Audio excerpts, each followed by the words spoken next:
Hello everyone, I'm Rizwan, and today I'm going to talk about my favorite movie of all time, The Godfather Part 2. So, this is a film that is directed by Francis Ford Coppola. It is a sequel to The Godfather, which was released in 1972 to blockbuster success, great reviews, still considered one of the best movies of all time to this day. And this as well, The Godfather Part 2 is also considered one of the best films of all time. It won the Best Picture, just like its predecessor, and it's been considered even better than The Godfather, which in my opinion I agree with. I think this movie, um, to compare the first one and the second one, to me, I don't really like comparing sequels and the predecessor because I feel like, in the end of the day, if you're telling the same story, you're kind of combining in the same thing, and I don't really like to compare. Just like Breaking Bad and Better Call Saul, which one is better? Well, I mean, they're both part of the same story, same universe, so it's very difficult to say Breaking Bad is better or Better Call Saul is better. So for me, that's how I see The Godfather and The Godfather Part 2. I think both of these films are very important. They tell this very cohesive, massive story, and they were made within a very short time period as well. Like, the first one was released in 1972. This movie gets released in 1974. So it's only a 2 year gap between the releases. So the actors are the same, the writing, the mindset of the director, the everything is kind of in the same place. So it really has that feeling of the it's all just this one story, and the actors are still there. They're performing this one story. So that's how I felt with this movie. But the reason why I think this is still better is, for one, it's the development of the story. From the first part, we get to the next stage. Like, obviously, that's what happens in the sequel. But this is not just a sequel, it's also a prequel, because we see the Don Vito Corleone's rise when he was much younger. We see him when he's a child in Italy, and then we see him running away to America, and we see his growth as an immigrant. He works as a guy who's just working in the market, and he eventually takes up the power by, um, I don't know if it's a spoiler or not because it's already such an old movie, but he resists the authority of another Italian crime boss over there, and he kills him, and he becomes the guy who is like, okay, he's the Don right now. He killed him. He's now the guy who's like trying to help people, and yeah, we see the rise of this guy. So for the other side, we see the kind of the fall of the whole family that he built many years later with Michael, who is his son. So we see him on his quest to become legitimate, doing these kinds of charities to the party, and he's really trying to see if he can, assimilate in this society as an American, as a businessman, to show that even though his family has this history of crime, violence, really he wants to be assimilated.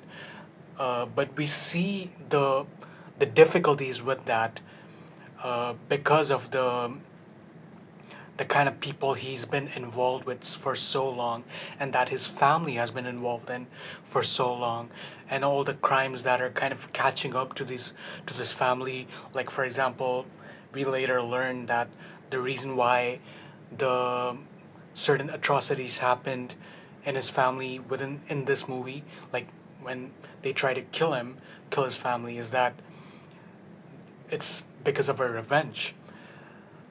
So we really see what's happening. Um, okay, so instead of getting ahead of herself, the I do want to say this movie is also the first movie that Al Pacino and Robert De Niro acted together. They don't share screen space, but oh man, the performance in this movie is so insane, really. Like every actor did such a good job. Robert De Niro playing the young Vito Corleone as we see his rise. We see how noble and respectful he is, even though we see him without much money. We see him with as just this immigrant. He's very simple, but he has this his loyalty to his wife. He has his loyalty to his fellow immigrants. So we it's very easy to appreciate this character, even though yes, he is committing crime. He does become a criminal to support himself and his family to help the other immigrants that he is involved with. So we see the good side and bad side, but we really we cannot see him as a bad guy in this movie because that's how the story shows him. We really see the soft side of him, and that's why I really like it. Um, and a lot of the dialogues in this movie with his character that is taking place in the 1910s, 20s, he speaks Italian for the most part, and that is because the characters that he's involved with in in these sections of the story, they're all Italians. So he's speaking in sorry, it's not Italian. He's speaking Sicilian. So that's the dialect in Italy. That this is where the Corleone family comes from. So he's speaking Sicilian to the people. Um, so the way the story is told is also it's told back and forth. So we would see the story taking place in the 1910s with Vito Corleone, and then after a certain section of the story is finished, like around 10 minutes, it's finished, and then another 10 minutes or 15 minutes is the Michael story, which is taking place in the 1950s. So that when it goes back and forth, I felt like it was very smoothly done. To be very frank, it never seemed like, oh, we want to see this story more or we want to see that story more. It flowed really well in terms of the editing, and whenever it's with these types of stories where you got multiple different timelines, it does tend to get confusing. You don't know what's going on. But I think this movie really did a good job of keeping that interest being held. And another reason why I think the editing really works is because the parts with Vito Corleone in the 1910s, it's a historical epic. It's a coming of age story. It's a biography of this man, Vito Corleone, and how he uh, is an immigrant who came to America. He believes in the American dream. He works really hard, but he also gets screwed over because of these, you know, the other mob boss, the Italian guy who's screwing him over, and the Italian guy is also screwing over other Italians. So we see the difficulty in that, and we see how he, out of desperation, he goes into crime. He becomes a criminal don, and he uses that negative thing that he's doing to help the other Italians. So we see the good and bad in that as well. And then the other side, in the 1950s side, is a crime thriller. Essentially, it's a mystery thriller of who did what, right? Like we see very early on that there's an attack that happens in the Michael's house. People try to kill him, kill his family, and he's on this hunt to figure out who tried to do that, and he's calculating. He's trying to um, see, okay, maybe he killed him. Okay, I'll do a business deal with him, and I'll go to the other guy and try to extract information and do a business deal with him. and he's like going back and forth trying to figure out who betrayed him and why did they betray him, who are the people involved. And then in the end, just like how the first movie ended, where we see Michael um, doing this very massive killings of all the five families who betrayed his father, right? In this movie, he's doing that as well, um, and killing all the people who betrayed him.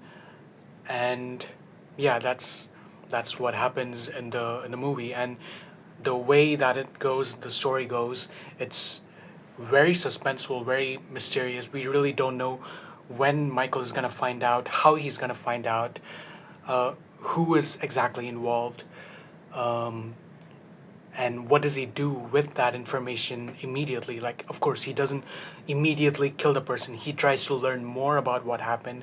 He tries to see if he can console whatever is going on. But of course, deep within, Michael is a he's meant to be this evil character who is very cold-hearted. He doesn't uh, really have that humanity, right? Um, and that is because of what happened in the first movie, with how he was so isolated and how he lost his first wife.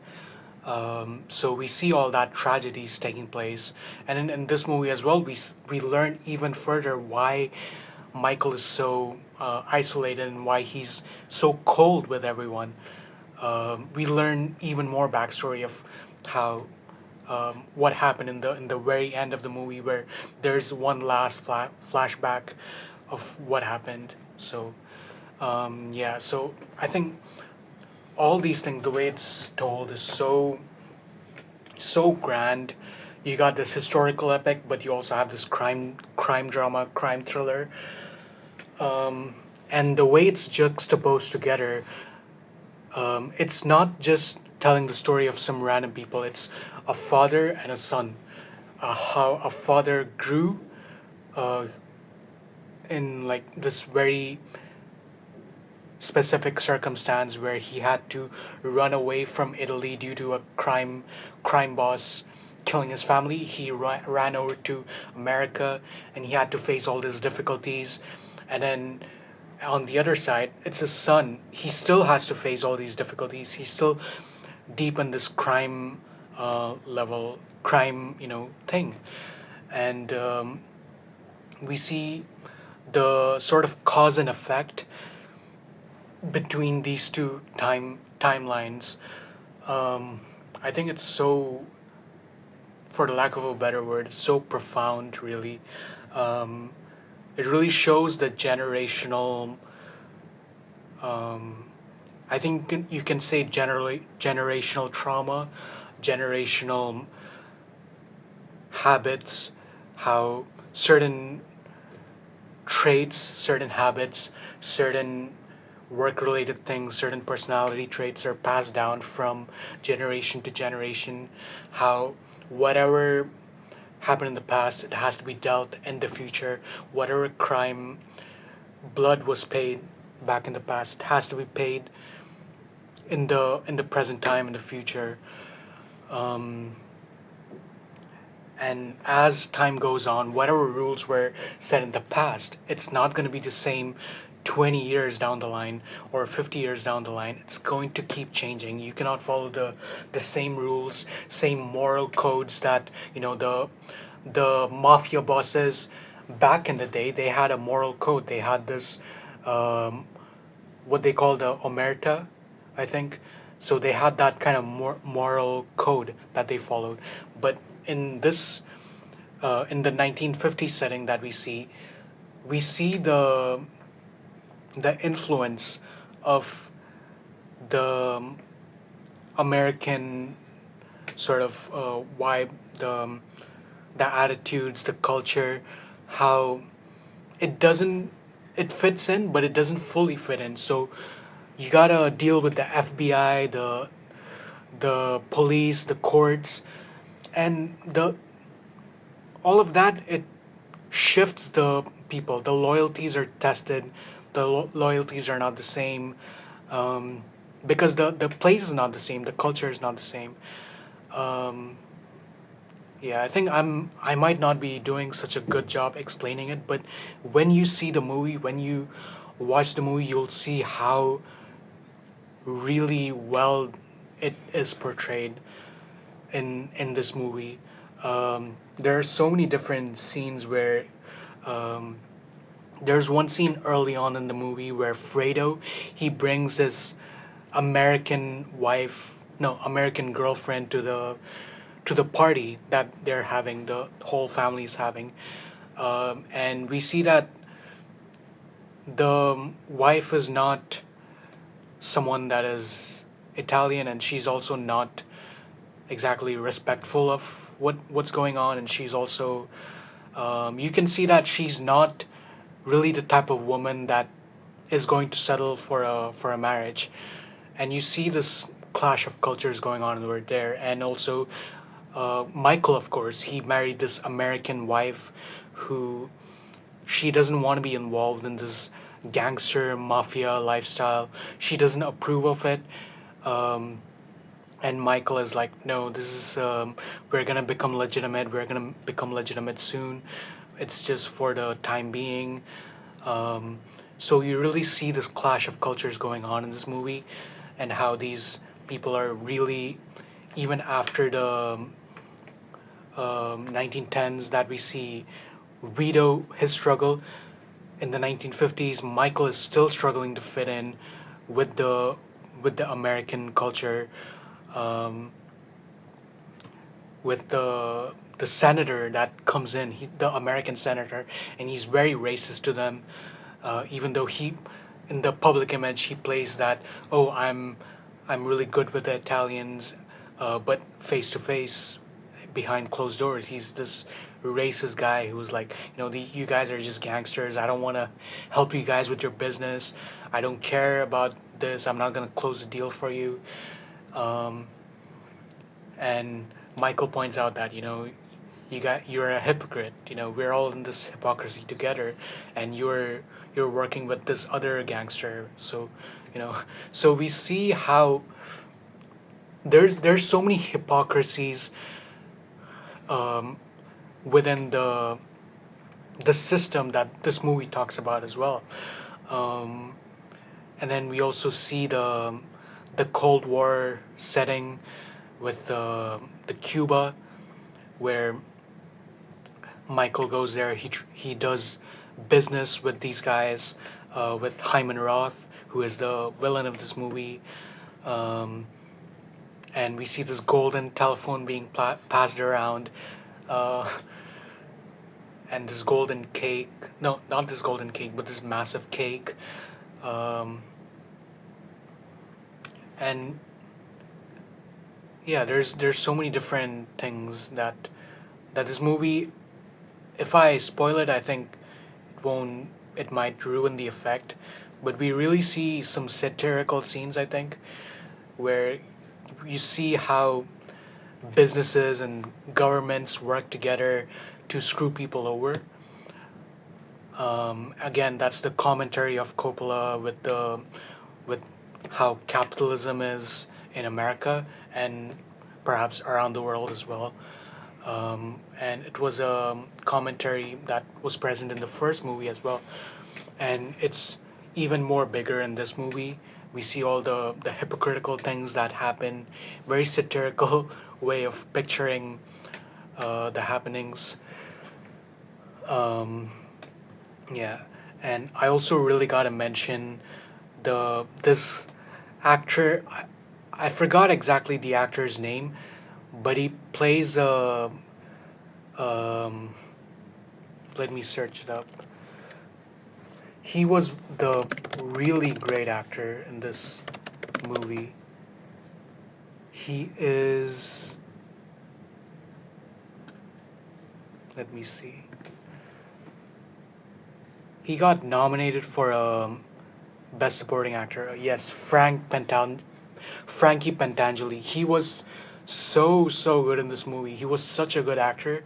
I really loved his character. There are some controversies that people don't like this movie because that character was originally going to be played by Clemenza from the first movie, but because Clemenza, the actor who played him, didn't want to come back to this movie to play the role because he had to gain some weight to play the role, so he was like, nah, I don't want to do it.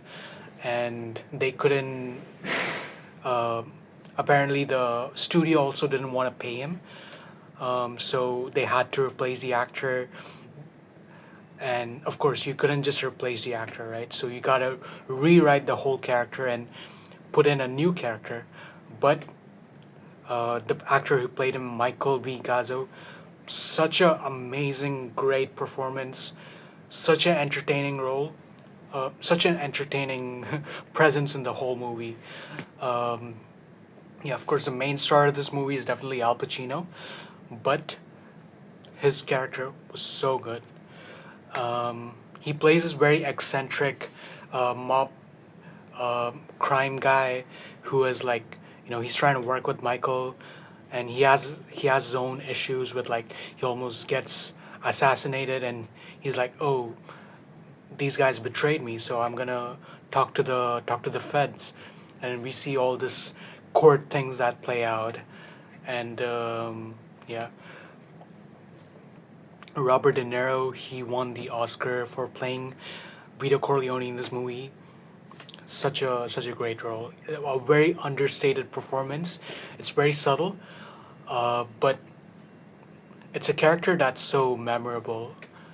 Whether it's his mannerisms, the costuming that he had, the mustache, everything is so well put together. You can really believe that this is a guy from the 1910s who is this Don. You just believe him. That is his character, right? And even though Marlon Brando is not there to play this role, I think Robert De Niro just does such a good job that he owns the role, and you don't really mind the fact that Marlon Brando is not back for this movie. And I gotta talk about the star of this movie, Al Pacino. I could not understand why he did not win the Oscar for this movie, because this is one of the best performance I've seen. It's even better than the first movie. It's such a mature role. It's such a intense role where you have to be very understated. You have to do a lot with your eyes. You have to be very angry. You have to be very cold. You have to show, because the movie doesn't, it does a lot of things without showing it outright. It's a movie that makes the audience really pay attention to the movie, really think about what's going on, what's being shown on the screen, especially in the 1950s portion. I think the 1910s portion is relatively very, very simple, but the 1950s portion is much more complicated. It's much more nuanced. You gotta see this movie multiple times at least to understand the story, what's going on, who is trying to kill who, what is the plot, why this is happening, because there's so many different details and nuances that are there. So Al Pacino really holds the film together. On the first viewing, you might not get what is going on, but Al Pacino's eyes really talk. And even if you don't understand exactly who is who or who's betraying who, the main emotions that's there, you can get it. You can understand, like, okay, this guy is, he's just trying to deal with these complexities, just like the audience is trying to understand. He's trying to deal with the nuances as well. And that's why this movie, the way it goes, is kind of participatory, and I really like that. I think movies have to do it more. We can just watch movies passively. I don't think that's the best way to watch it.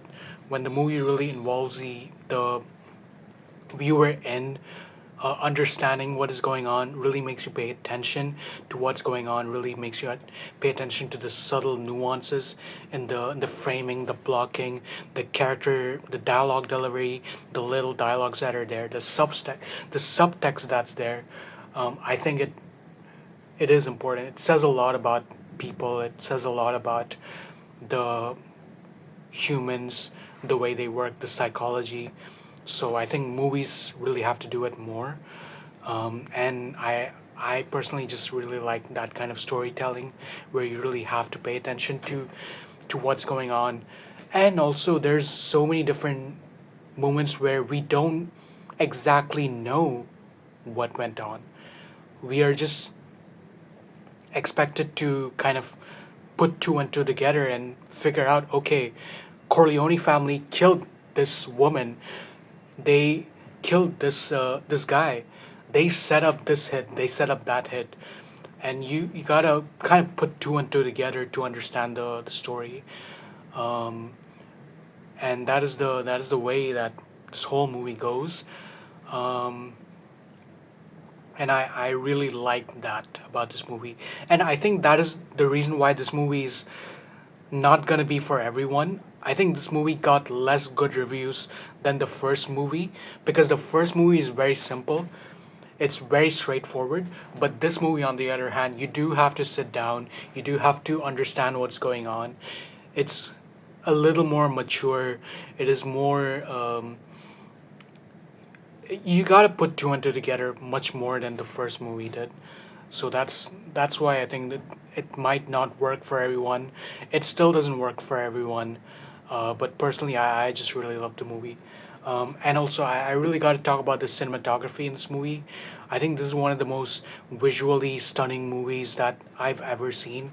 I watched this movie on a 4K um, screening about a few years ago. I think in 2019. I watched it 2019 or 2020. I really really loved the the whole cinematography and the way the colors are in this movie. There's a lot of telephoto photography in this movie, and also the movie is much more grand than the first movie. There's a lot of indoor scenes in the first movie, but in this movie there's a lot of outdoor scenes. There's a more attention to period detail, and because the movie's handling two time periods. One is the 1910s to 20s, and one is the 1950s. So there's two different time periods that it's handling, and there's a lot more wide shots. There's a lot more recreations of different countries. You got America 1910s, you got Cuba 1950s, you got America 1950s. You got different states that are being shown: Nevada and Lake Tahoe. Like I've never been to America, I don't know, I'm not that familiar, but whatever I've seen in this movie, it seems very very authentic, at least to me. And I really really like the production design of this movie. And whenever I see these 1970s movies pre CGI era, I'm so impressed by how much they are able to bring together this kind of vision, because they have to do it in camera, everything. They have to bring in the Statue of Liberty. They have to photograph it in a specific way. They have to bring all these people in a ship to film them, photograph them. They couldn't use CGI. They have to photograph them in real. They really have to photograph everything. So I think that is so amazingly done. Um, and also, what I notice is that nowadays a lot of people film with 70 millimeter IMAX, Alexa 65, of course, more. That's the more accessible medium, right? Film, maybe only the very top filmmakers use it, but the Alexa 65 is something that many filmmakers use. And I notice a trend that bigger sensor size means a bigger scope. That is what is need to be used. But then I look at this movie, Godfather Part 2. It's shot on 35 millimeter, four perforations, but it still looks so epic. So I'm thinking, what, you don't really need 70 millimeter to shoot every story that is epic. You don't need 70 millimeter all the time. You don't need IMAX. You just need a good vision. You need to put these amazing visuals on screen. You gotta tell a good story. You gotta write a good screenplay. You gotta think in a very grand way, in a very human way, in a very personal way, in a very profound way. and the story will be good. You don't need IMAX, you don't need 70 millimeter. That's what I see in this movie.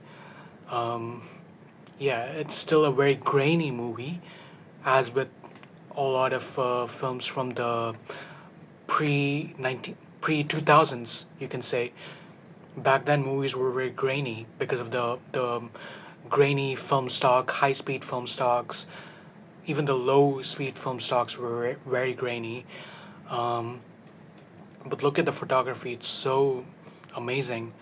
Um, yeah, I loved the photography in this movie. The cinematography was so good.